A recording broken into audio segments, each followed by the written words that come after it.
And the top of the ticket, meantime, campaign today in Racine, Wisconsin, not far from Milwaukee, started the Republican convention in the city. He recently used the word horrible to describe also the city he planned not to stay in during the July event, according to the New York Times, citing 3 people familiar with his plans. According to the Times, the former president had planned to stay at a Trump hotel in Chicago. That is until reporters asked him about it today. Campaign spokesman calls the story, quote, fake news from the New York Times, and goes on to say that Trump was always planning on staying in Milwaukee, a city that the candidate was quick to praise at the top of his remarks in Racine today. You know, I love Milwaukee. I was the one that picked Milwaukee, I have to tell you. I was the one that picked it. These lying people that they say, oh, he doesn't like Milwaukee. I love Milwaukee. I said, you got to fix the crime. We all know that. You got to make sure the election's honest. But I'm the one that picked Milwaukee, and the Democrats, or the radical left lunatics, as I call them, what they say is just so terrible. They lie.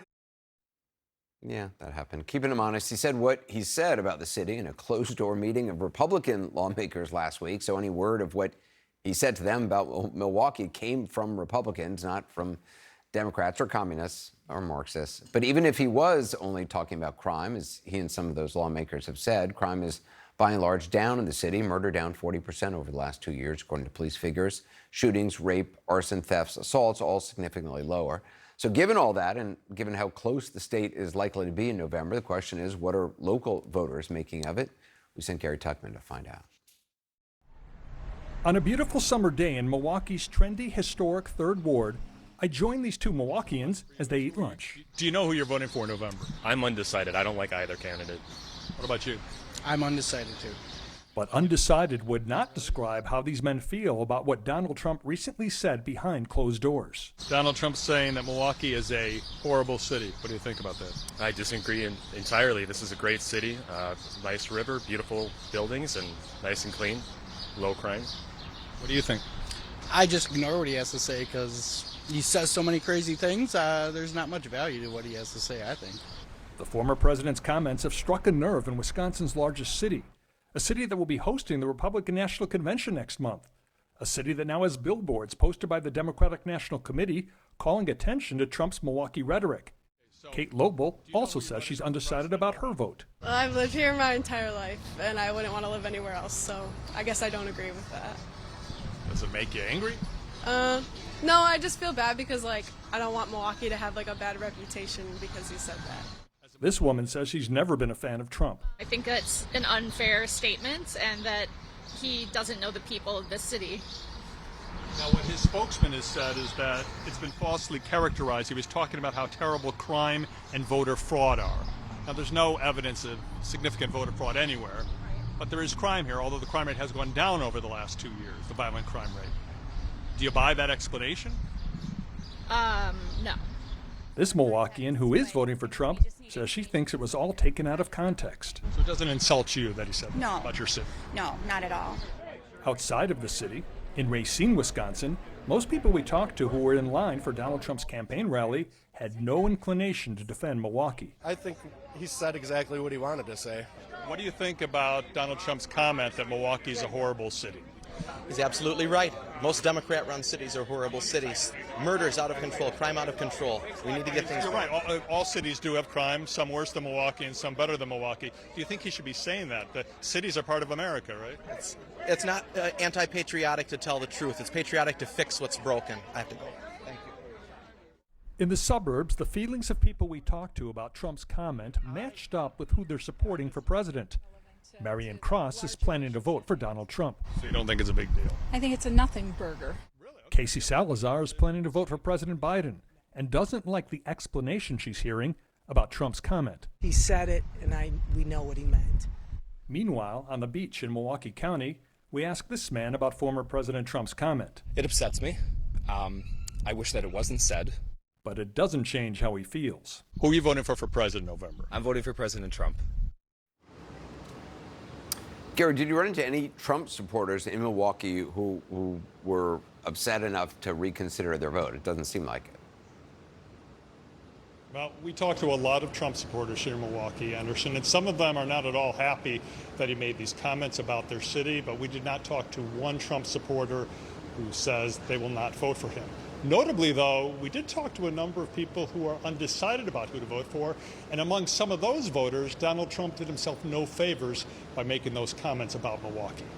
Anderson. Gary Tuchman, thanks very much. Joining us now, 3 CNN political commentators, David Urban, Karen Finney, and Alyssa Farrow-Griffin. Obviously, Alyssa, I mean, it's never a great idea to insult the city where you're going to be holding your convention. I mean, it's a total unforced error. The billboards are just perfect politics. But listen, we haven't heard a lot of these kind of leaks from the Trump campaign the way that we did all the time when he was in the White House in previous campaigns. It's been a lot more buttoned up. But this time he was back on Capitol Hill for the first time in 4 years, since January 6th.